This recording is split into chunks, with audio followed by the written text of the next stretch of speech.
How's it going, YouTube? Welcome back to another video, and today we are going to be talking about Quantum Break's ending. Its ending or lack thereof.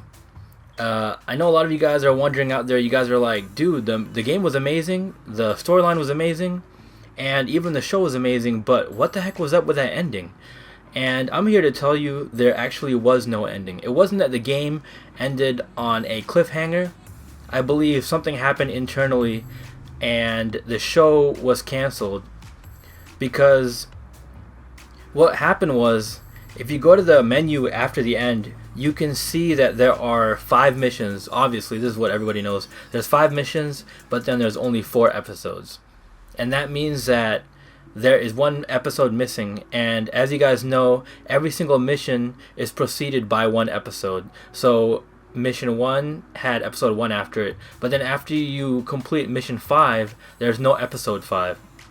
And this game has been in the process for a while, and they've been trying to make the game, and they didn't release it when it was supposed to be released. They talked about it when Xbox One first was being announced, and this we didn't even have Xbox One, but they were talking about Quantum Break, and they were talking about the show and everything.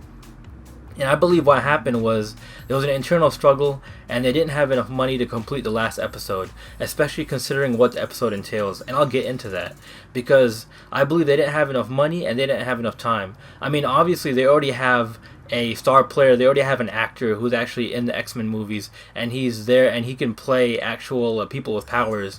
So he's kind of like a very good asset to the team, and it costs a lot of money to have a movie actor in your game. I mean, they've done this before, but they've rarely done this in video games. And when they do it and they actually have a live action set, then it costs even more money to have these people on. But that's not the only thing. So I want to go and I want to freeze frame, or you actually already see it on the screen. This is the last frame of the entire series or of the entire game, and this is after the credits. So whoever was going through the credits and just like rage quitted and just turned off their Xbox One, there actually is something after the credits, and you can see that right over here.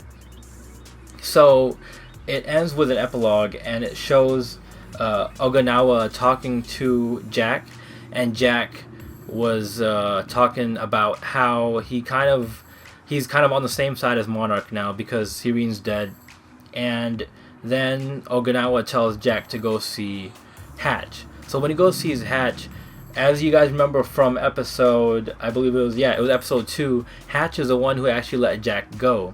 So the reason why all that stuff is set in motion was that Hatch is actually the guy who makes Jack who he is, makes Jack do all these things, and essentially makes Jack kill a lot more people because he lets him go out into the world, and you get to choose whether you think that he's a good guy or a bad guy because of this decision.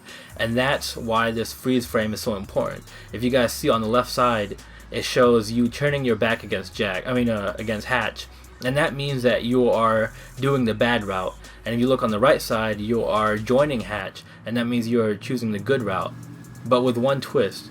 And here's the twist: every single time you chose an episode, you were always playing the villain.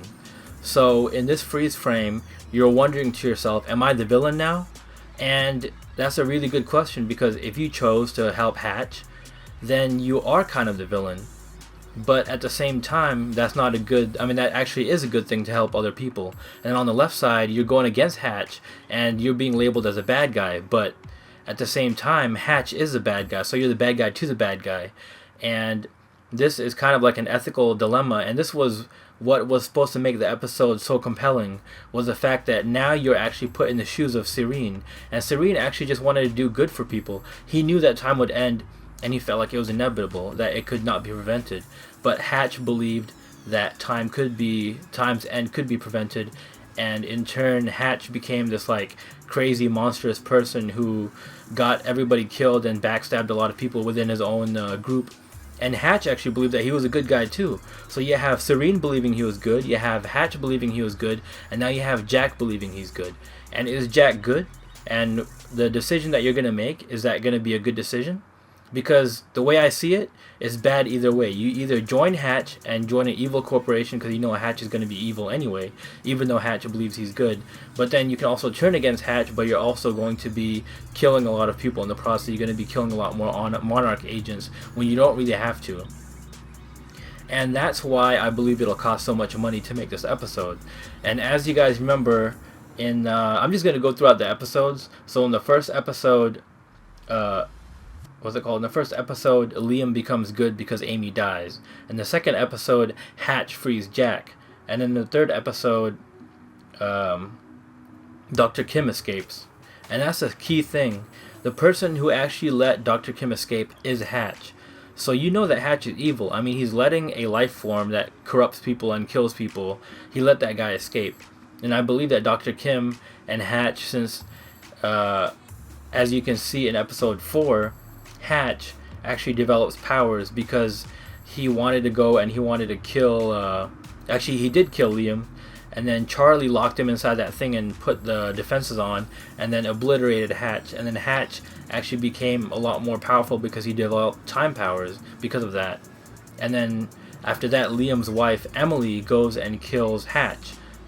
But I'm sure that didn't happen because you get to see Hatch at the epilogue. And that's kind of the thing, like people thought, oh, okay, this is the ending because oh, surprise, surprise, Hatch is back. But that's not the ending. The ending was always supposed to be the episode. So in this episode, if everything works out right, I chose Evil Playthrough, I chose Hardline for number 1, I chose Business for number 2, I chose Hatch for number 3, and I chose Surrender for number 4. And it ended up making Liam good, but it also got the Doctor killed. I don't know if it changes from the good playthrough, but I believe with how I'm going with the Evil Playthrough, I believe that I'm going to go and turn against Hatch. And if that goes right, then what was going to happen is that because Hatch likes you, but then he also supposedly got killed by Emily and Charlie, then he doesn't like Charlie. So what you're going to do is you're going to join forces with Charlie, Emily, Fiona, and the people themselves because they all saw you as a hero because they saw Monarch as evil. So you're secretly going to be playing and you're going to be plotting against Monarch from the inside, and as soon as you become powerful enough, you side with the people and you actually go fight against the entire Monarch army. And surprise, surprise, it actually includes Dr. Kim because now Dr. Kim is free, and Hatch, probably because of his time powers, he can probably communicate with Dr. Kim. And Hatch has time powers as well. And that that actually involves a lot of money from, what's it called, from the special effects department. And the time powers are going to cost a lot of money. So as you can see, it's all going to culminate with Hatch and Dr. Kim being these huge boss fights in an episode, in a live action episode. And because they didn't put it in the actual game, then they actually have to do this live action. Because I'm happy that this game company wasn't like trying to cheat everybody out of an ending. I believe that this game company just couldn't make the ending because they just ran out of money or something like that. And this is kind of like a Halo 2 situation where there is a ending where it's kind of cliffhanger-ish, and we're never gonna see the next one. I don't think Quantum Break has enough support to get a next Quantum Break.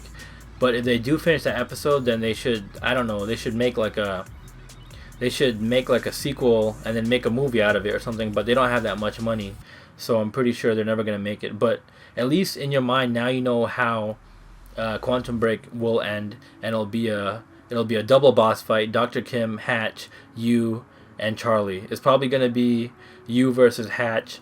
I mean, yeah, it's probably going to be you versus Hatch because Hatch already fought against Charlie before, and it's going to be Charlie versus Dr. Kim. Charlie, Fiona, and all the other people in the lifeboat versus Dr. Kim. And then you're also, after you're done with everything, you're going to go back in time and rescue Beth. And then that's how it's going to end. And thank you guys so much for watching. What do you guys think of this this theory? If you guys have another theory, or if you guys have insider information about what happened and why the last episode didn't air for Quantum Break, please let me know. And please let me know in the comments below. And if you guys enjoy what you see, please leave a like, comment, subscribe, or don't. It doesn't matter. But I'm just happy you guys watched this video. So that's pretty much it. I'll see you guys next time. Peace out.